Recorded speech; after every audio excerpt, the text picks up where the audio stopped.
Jezebel ఆత్మ అది. ఏ ఆత్మ?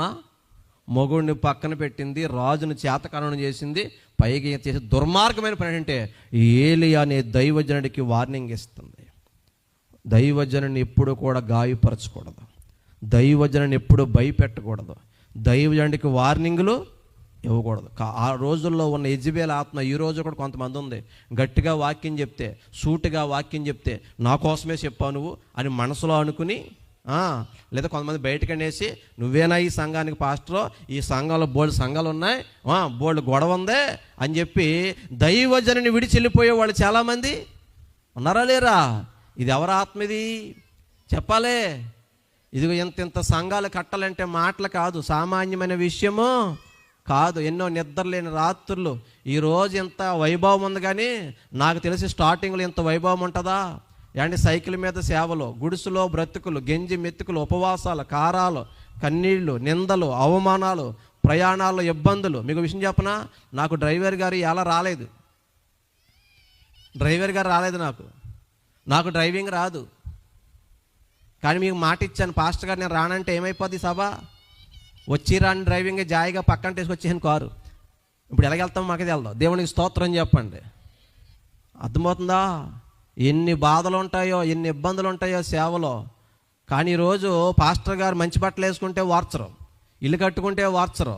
అవునా కదా? మాట్లాడతలేదు అక్కడి. మీ ఊరు కాదు మాట, మా ఊరు మాట చెప్తున్నానులే, మీరు మంచోళ్ళు. అవునంటారా కాదంటారా? యెజెబెల్ లాంటి వాళ్ళు చాలామంది ఉన్నారు.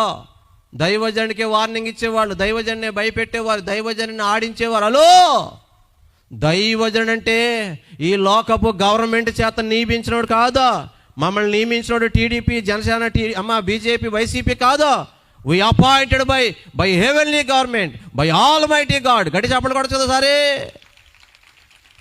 దైవజనుడు అంటే సాక్షాత్తు పరలోక ప్రభుత్వం చేత నియమించినోడు, భూపతులకు అధిపతి, సర్వాధిపతి, జీవాధిపతి, రాజాది రాజు అభిషేకిస్తే ఈ స్థానంలో ఉన్నాం. ఆమేన్. అర్థమవుతుందా? దైవజనుడు అంటే దేవుని ప్రతినిధి, దైవజనుడు అంటే వాయిస్ ఆఫ్ గాడ్, దేవుని బోరా.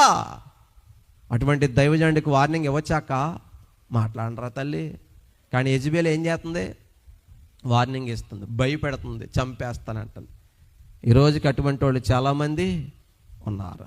అలాగే అటువంటి పనులు చేయకండి. దైవజనుల్ని మనం గౌరవించుకోవాలి, దైవజనుల్ని సన్మానించుకోవాలి, దైవజనుల్ని ఘనపరుచుకోవాలి, దైవజనుల్ని ప్రేమించాలి, దైవజనుల్ని ఆదరించాలి.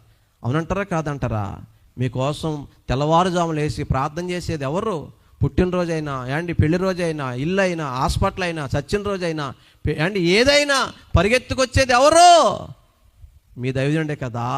అటువంటి దైవజనుడికి వార్నింగ్లు ఇవ్వడం, అటువంటి దైవజనుడిని పక్కన పెట్టడం లాంటి పనులు మాట్లాడరా తల్లి, చెయ్యకూడదు.